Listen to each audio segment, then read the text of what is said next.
शांति। ओम शांति। आज की तारीख है 31/3/13 और आज फिर रविवार है, तो हम अपने प्राण प्यारे अव्यक्त मूर्तधारी अव्यक्त बाप दादा की मीठी मीठी मधुर मुरली सुनेंगे। और फिर रिवाइज कोर्स की तारीख भी आज पता है कौन सी है, 18/1/76 जनवरी। अपने प्राण प्यारे ब्रह्मा बाबा का पुण्य स्मृति दिवस। तो 76 की ये मुरली है और मुरली का शीर्षक है स्मृति दिवस को समर्थी दिवस के रूप में मनाओ। आज बाप दादा अपने सर्व लवलीन बच्चों को के स्नेह का रिस्पॉन्स दे रहे हैं। बाप दादा अपने सर्व लवलीन बच्चों को देख बच्चों के स्नेह का रिस्पॉन्स दे रहे हैं। तो हमें भी इस बात से क्या सीखना है कि हमें भी जो भी हमें स्नेह करते हैं, हमें भी उनको स्नेह का रिस्पॉन्स अवश्य देना है। सदा बाप समान विधाता और वरदाता भव। बाबा कहते हैं सदा क्या हो, विधाता और वरदाता। बाबा को कहते हैं भाग्य विधाता और सर्व वरदानों का दाता। तो बाप समान विधाता और वरदाता भव। सदा विश्व कल्याणकारी, विश्व के राज्य अधिकारी भव। संगम पर हम विश्व कल्याणकारी और भविष्य में हम विश्व के राज्य अधिकारी। तो बाबा हमें दोनों वरदान दे रहे हैं। सदा माया, प्रकृति और सर्व परिस्थितियों के विजयी भव। देखो आज आने से बाबा स्नेह का रिटर्न कितना दे रहे हैं हमें। आज बाप दादा सर्व विजयी बच्चों के मस्तक के बीच विजय का तिलक चमकता हुआ देख रहे हैं। सर्व बच्चों के हस्तों में यही विजय का झंडा देख रहे हैं। हर एक के दिल की आवाज है क्या, विजय हमारा जन्म सिद्ध अधिकार है। ये नारा गूंजता हुआ सुन रहे हैं। आज अमृत वेले सर्व बच्चों के स्नेह और आवाहन के मीठे मीठे आलाप सुन रहे थे। देखो बाप दादा स्नेह का रेस्पॉन्स भी कितना स्नेह से बता रहे हैं। दूर दूर बिछड़ी हुई तड़पती हुई गोपिकाएं नदी के समान सागर में समा रही थी। बाप दादा भी बच्चों के स्नेह के स्वरूप में समा गए। हर एक के मीठे मीठे मोती कौन से हर्षाश्रु जो खुशी में निकलते हैं, तो हृदय का हार बन बाप दादा के गले में समा गए। हर एक के भिन्न भिन्न संकल्प वैरायटी मधुर साजों के रूप में सुनाई दे रहे थे। अभी अभी चारों ओर बाप दादा को याद की मालाएं अनेक बच्चे डाल रहे हैं। आज के दिन स्मृति दिवस के साथ साथ समर्थी दिवस भी कहते हैं। आज के इस यादगार दिवस पर अब बाबा जो बात बताने जा रहे हैं सभी ध्यान से सुने और उसको नोट करें। आज के इस यादगार दिवस पर बाप दादा ने जैसे आदि में बच्चों के सिर पर ज्ञान कलश रखा, साकार द्वारा शक्तियों को तन मन और धन सब कुछ विल किया, माताओं को विल किया। वैसे ही साकार तन द्वारा साकार पाठ के अंतिम समय शक्ति सेना को विश्व कल्याण के पावर की विल की। ऐसे ही बाबा कहते हैं अंतिम समय क्या किया, साकार बाबा के द्वारा विश्व कल्याण के लिए शिव शक्तियों को विल पावर विल की स्वयं सूक्ष्म वतन निवासी बन साकार में बच्चों को निमित्त बनाया, इसलिए यह समर्थी दिवस है। आज बाप सर्व बच्चों के स्नेह को आज से परे स्वयं में समाने जा रहा है। इस समय चारों ओर सबका फुल फोर्स से उल्हने और आवाहन के मन की आवाज आ रही है। आप सबको सुनाई दे रहा है, वो आवाज सुनाई पड़ती है। नए नए बच्चों को विशेष रूप से बाप दादा का रिटर्न क्या दे रहे हैं, जो उन्होंने चाहा अब उनको वो रिटर्न दे रहे हैं। जैसे पुराने बच्चों को डबल इंजन की लिफ्ट मिली, हाँ बाप दादा और मम्मा। बाप दादा आज गिफ्ट में दे रहे हैं कि उनके अनेक उल्हानों को सेवा अर्थ सदा साथ के अनुभव द्वारा उल्हने उमंग उत्साह के रूप में परिवर्तन कर रहे हैं। बाबा कहते बाबा तो दे रहे हैं, परंतु वर्तमान समय की परिस्थितियां भी क्या कर रही है, उनके उत्साह और उमंग में परिवर्तन ला रही है। जैसे नए बच्चों का विशेष लगाव बाप और सेवा से, बाबा कहते वैसे भी ये जो सभी विशेषताओं वाले बच्चे हैं, उन लोगों का रुचि कहाँ पर है, बाप और बाप की सेवा। वैसे बाप दादा की भी विशेष सहयोग की नजर नए बच्चों पर है, लेकिन बाप दादा की सहयोग के लिए विशेष नजर किस पर है, तो वो बाबा कहते हैं नए बच्चों पर है। बाप भी ऐसे बच्चों के कमाल के गुण गा रहे हैं। हम भी कहते हैं वाह बाबा वाह, तो बाबा भी कहते हैं वाह मेरे बच्चे वाह।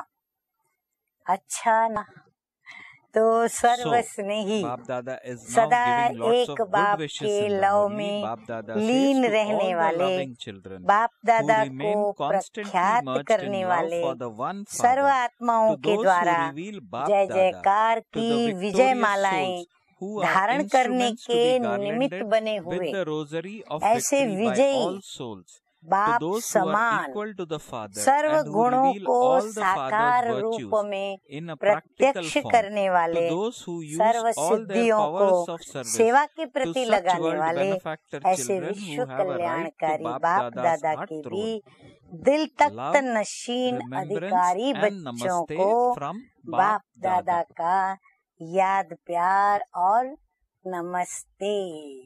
हम रूहानी बच्चों की रूहानी बाप दादा को याद प्यार, गुड मॉर्निंग और नमस्ते नमस्ते। अब दीदी जी तथा अन्य बच्चों को सामने देखकर बाबा जो बोले वो बता रही हूँ। आज बच्चों का विशेष स्वरूप कौन सा रहा?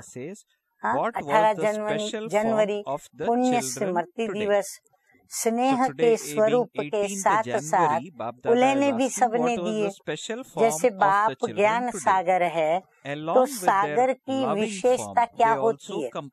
जितनी लहरें उतना ही वो शांत, जितनी लहरें उछलती है समुद्र उतना ही शांति भी धारण करता है।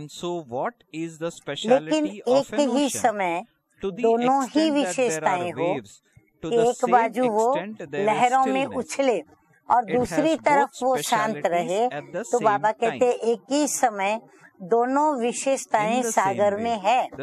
वैसे ही बाप के समान बनने वालों की यह विशेषता है। वैसे ही बाप के समान बनने वालों की भी ये विशेषता है कि बाहर से सिमरती स्वरूप और अंदर से समर्थी स्वरूप। जितना ही साकार स्वरूप में सिमरती स्वरूप उतना ही अंदर में समर्थी स्वरूप हो। दोनों का साथ साथ बैलेंस हो। ऐसे नहीं समर्थी बहुत हो, समर्थी कम हो, समर्थता बहुत हो, समर्थी कम हो, नहीं। बाबा कहते हैं दोनों साथ साथ और बैलेंस में हो। ऐसा बैलेंस रहा, ऐसा संतुलन रहा। जैसा समय व जैसा दिन वैसा स्वरूप तो होता ही है, लेकिन अलौकिकता ये है कि दोनों के बैलेंस का स्वरूप स्पष्ट दिखाई दे कि भाई इनका तो बैलेंस बहुत अच्छा है। पार्ट भी बजा रहे हैं, लेकिन साथ साथ साक्षीपन की स्टेज भी हो, पार्ट भी प्ले करें, माना हम इन्वॉल्व हो जाए पार्ट के अंदर, पर फिर भी हम साक्षीपन की स्टेज में भी होने चाहिए। साक्षीपन की स्टेज होने से पार्ट भी एक्यूरेट बजाएंगे, लेकिन पार्ट का स्वरूप नहीं बन जाएंगे, अर्थात पार्ट के वश नहीं होंगे और विल पावर होंगी।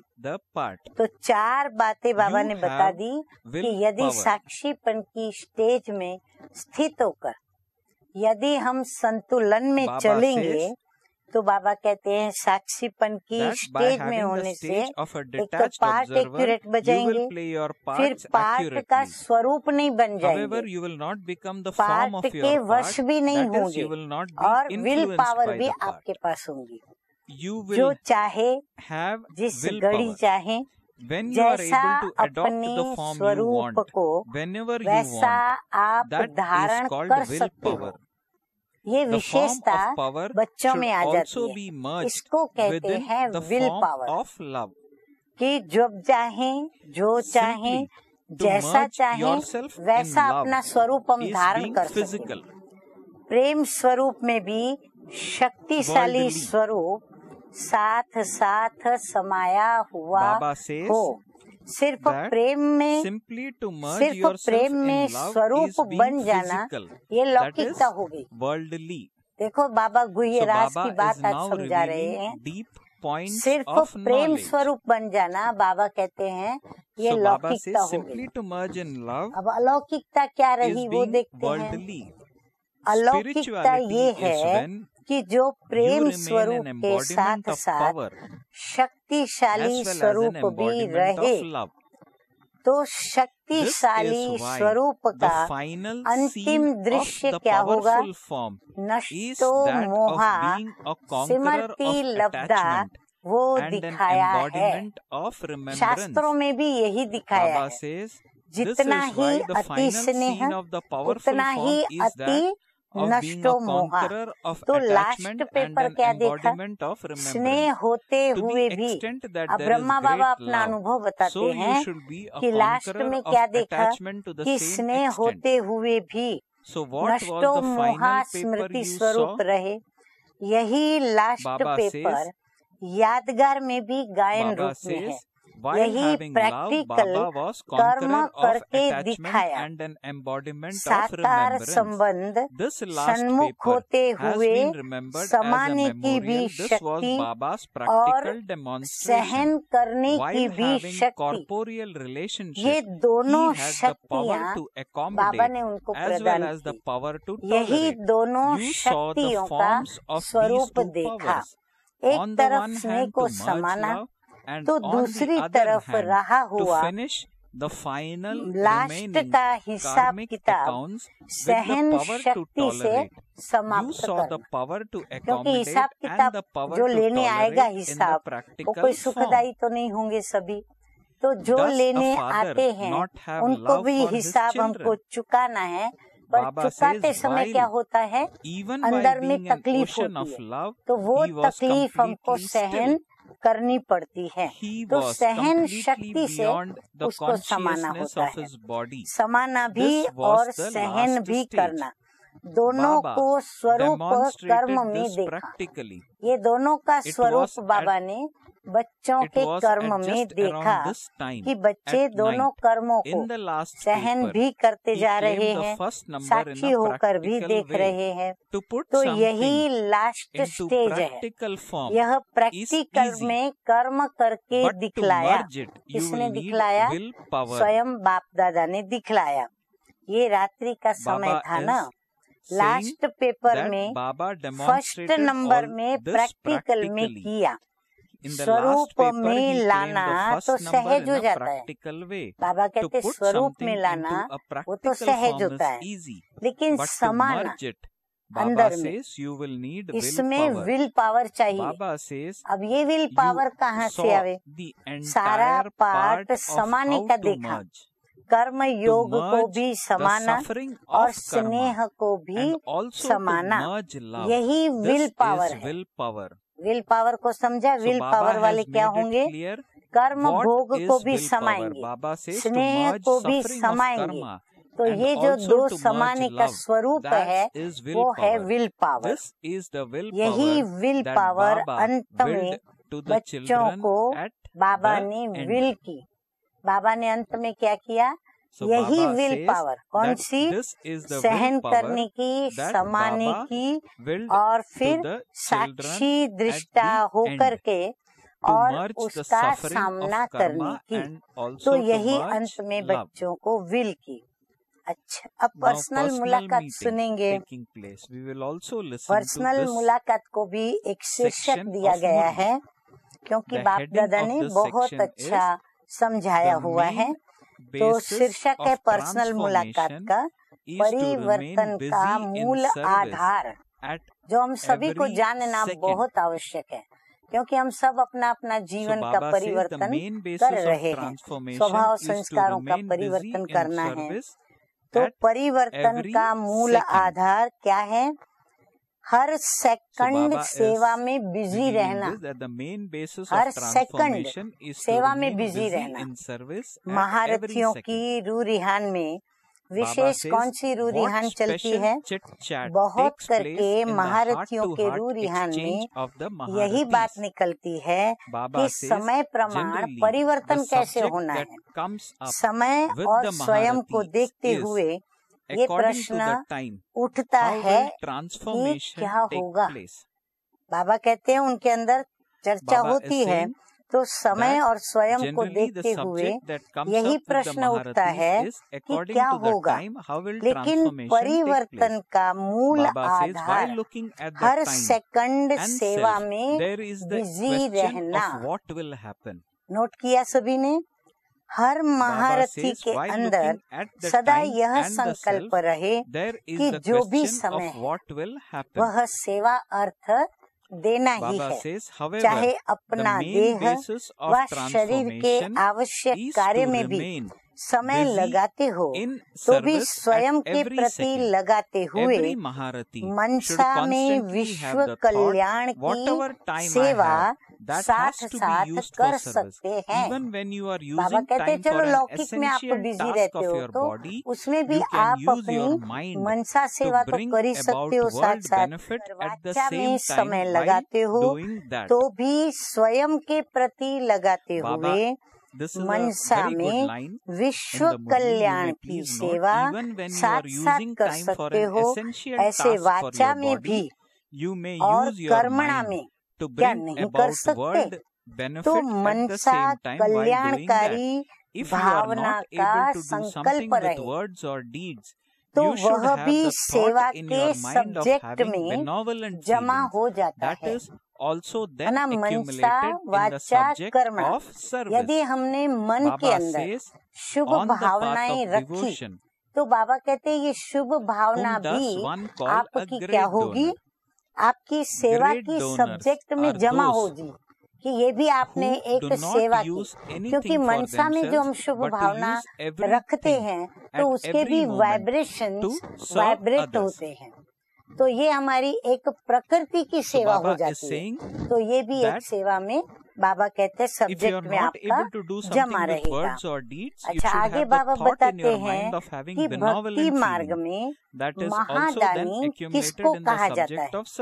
तो जो स्वयं के प्रति नहीं बल्कि हर वस्तु, हर समय, हर समय अन्य को दान पुण्य करने में लगावे। भक्ति मार्ग में महादानी जो होते हैं वो क्या करते हैं? हर वस्तु को हर समय क्या करते हैं? स्वयं प्रति न लगाकर दूसरों के प्रति माना पुण्य करने में लगावे, उसे कहते हैं महादानी। वरना वो दानी कहा जाता है। जो अविनाशी दान करता रहे, सदा दान उसका चलता रहे, उसको कहा जाता है महादानी। तो अज्ञान काल में भक्ति मार्ग के महादानी अपनी रीति के हैं, लेकिन हम बच्चों में अविनाशी ज्ञान धन जो हमको मिला है वो हम दान करें और वो दान हमारा फिर सदा चलता रहे। ऐसे नहीं थोड़ा समय करें रुक जाए, खाली हो गया खजाना, नहीं, वो चलता रहे। इसका मतलब हम इतने भरपूर हों। ऐसे ही स्वयं के प्रति समय देते हुए भी सदा ये समझें कि मैं विश्व सेवा पर हूँ। जैसे स्टेज पर जब बैठते हो तो सारा समय विशेष अटेंशन रहता है कि मैं इस समय विश्व की या तो इस समय सेवा की स्टेज पर हूँ। हल्कापन नहीं रहता है, लेकिन सेवा का फुल अटेंशन रहता है। ऐसे ही सदा अपने को सेवा की स्टेज पर समझो। इसी द्वारा परिवर्तन होगा। जो भी कुछ स्वयं में बाबा कहते कमजोरी महसूस करते हो, वो सब इस सेवा के कार्य में निरंतर रहने से सेवा के फल स्वरूप अन्य आत्माओं के दिल की आशीर्वाद की प्राप्ति या गुणगान होता रहता है। माना हमको क्या फल मिलेगा? उनके द्वारा आशीर्वादें मिलेंगी और हमारी जो विशेष सेवाएं की उसका वो महिमा करेंगे, गुणगान करेंगे। तो उस प्राप्ति के आधार से फिर क्या होता है? नेचुरली खुशी होगी। तो खुशी और उसके आधार से और बिजी रहने से वह कमी भी समाप्त हो जाएगी। तो कमजोरी वहाँ हमारी खत्म हो जाएगी। तो परिवर्तन होने का साधन यही है, जिसको ही एक दूसरे में अटेंशन खिंचवाते प्रैक्टिकल में लाना है। हम खुद भी एक अटेंशन दें अपने पर और हम दूसरों को भी अटेंशन खिंचवाए। तो याद की यात्रा में स्थित रहना, यह भी वर्तमान समय विश्व कल्याणकारी की स्टेज प्रमाण सेवा में जमा हो जाता है। क्योंकि अब महारथियों के याद की यात्रा का समय सिर्फ स्वयं प्रति नहीं, बल्कि याद की यात्रा का समय भी स्वयं के साथ साथ सर्व के कल्याण व सर्व की सेवा के प्रति। ये हमें याद रहना चाहिए कि हमारी याद की यात्रा भी हमारे लिए नहीं, सेवा हो। स्वयं अनुभव करने का तो समय काफी मिला। इसका मतलब बाबा कहते वो समय पूरा हुआ, लेकिन अब महादानी और वरदानी बनने की स्टेज। अब तो महादानी वरदानी की स्टेज है। तो महारथियों की परिभाषा क्या हुई? हाँ, बाबा पूछ रहे हैं महारथियों की परिभाषा क्या हुई? महारथी अर्थात नोट करते जाओ, डबल ताजधारी, माना डबल जिम्मेवारी उठाने वाले, फिर डबल सेवाधारी, स्वयं को और सर्व की सेवा का जिसमें बैलेंस हो, उसको कहेंगे महारथी। बच्चों के बचपन का समय स्वयं के प्रति होता है। देखो कितनी सहज सरल बात समझाते बाबा। बचपन का स्वयं के प्रति होता है और जिम्मेवार आत्माओं का समय सेवा के प्रति होता है। लौकिक में भी ऐसे होता है। जब छोटे होते हैं तो बच्चे अपना ही करते रहते हैं, पर बड़े होते हैं तो जिम्मेवारी को संभालनी होती है। तो जिम्मेवारी अन्य की संभालनी होती है, अन्य के लिए करना होता है। तो घोड़ेसवार और प्यादों का समय स्वयं प्रति ज्यादा जाएगा, बचपन में स्वयं के प्रति समय होता है। तो बाबा कहते हैं अगर अभी भी स्वयं प्रति समय ज्यादा दिया तो ये बाप दादा कहते हैं वो क्या हो गए, वो तो घोड़ेसवार हो गए, वो महारथी नहीं हुए। तो घोड़ेसवार और प्यादा दोनों का समय स्वयं के प्रति ज्यादा जाएगा। स्वयं में कभी बिगड़ेंगे, कभी धारण करेंगे, कभी धारणा में फिर फेल होते रहेंगे, कभी धारणा करेंगे फिर कभी क्या करेंगे, बिगड़ेंगे, कभी फिर धारणा में बिल्कुल फेल होते रहेंगे, कभी तीव्र पुरुषार्थ में होंगे, कभी साधारण पुरुषार्थ में होंगे। है ना, स्थिति और अवस्था क्या होगी उनकी, ऊपर नीचे हलचल में आते रहेंगे। कभी किसी संस्कार से युद्ध, तो कभी किसी संस्कार से युद्ध। वे स्वयं के प्रति ज्यादा समय गवाएंगे, खुद के ही स्वभाव संस्कार के परिवर्तन में स्वयं को बिजी करेंगे। तो अन्य की सेवा कहाँ करेंगे, कब करेंगे? तो बाबा कहते हैं कि नहीं, लेकिन महारथी ऐसे नहीं करेंगे। जैसे बच्चे होते हैं तो खिलौने से खेलेंगे भी, बच्चे होते हैं तो खिलौने से खेलेंगे भी, बनाएंगे भी और फिर बिगाड़ेंगे भी। खास बच्चों की ये विशेषता होती है, वो खिलौने से खेलेंगे फिर उसको मोड़ेंगे, तोड़ेंगे, बिगाड़ेंगे, फिर उसको वापस संवारने की कोशिश करेंगे। यह भी अपने संस्कार रूपी खिलौने से कभी खेलते, कभी बिगड़ते, बिगाड़ते, कभी बनते और बनाते हैं, और कभी वशीभूत हो जाते हैं, और कभी उनको वशीभूत कर लेते हैं। लेकिन ये सब निशानियाँ बचपन की निशानियाँ हैं। अब तो बहुत सहज हो गया अपने को चेक करना कि मैं घोड़ेसवार प्यादा में हूँ या मैं महारथी हूँ। तो ये सब निशानियाँ महारथी की नहीं। अगर अपने को महारथी कहलाते हैं तो ये जो भी बातें बाबा ने बताई, ये बचपना हमारे अंदर नहीं होना चाहिए। वरदान है आज का, बहुत अच्छा। एक बाप को अपना संसार बनाकर, अगर हमने बाबा को अपना संसार बना लिया तो कभी हमको रोने की, दुखी होने की, उदास होने की, अशांत होने की बात आएगी नहीं। तो एक बाप को अपना संसार बनाकर सदा हंसने, फिर गाने वाले, हंसने वाले, और फिर बाबा कहते हैं उड़ने वाले, ऐसे प्रसन्न चित्त भव। कितने फायदे देखो हो जाते हैं। एक बाबा को हम सर्व संबंधों से अपना संसार बना ले, बस बाबा के बिगर हमारे पास कोई बात ही न हो, देखना, उठना, बैठना बाबा बाबा बाबा। कहा जाता है कि दृष्टि से सृष्टि बदल जाती है, दृष्टि से सृष्टि बदल जाती है। तो आपकी रूहानी दृष्टि से सृष्टि बदल गई। अभी आपके लिए बाप ही संसार है। जहाँ देखूं उठूं तो तेरे संग उठूं, तेरे संग बैठूं, तेरे संग खाऊं, तेरे संग खेलूं, तेरे संग सेवा करूं, और सपना भी देखूं तो तेरा देखूं, और नई दुनिया की स्थापना करूं तो तेरे साथ तेरा मददगार बन के चलूं। तो हमारी बुद्धि में क्या रहता है, बस बाबा बाबा और बाबा। तो आपकी भी दृष्टि बदल गई तो सृष्टि बदल गई।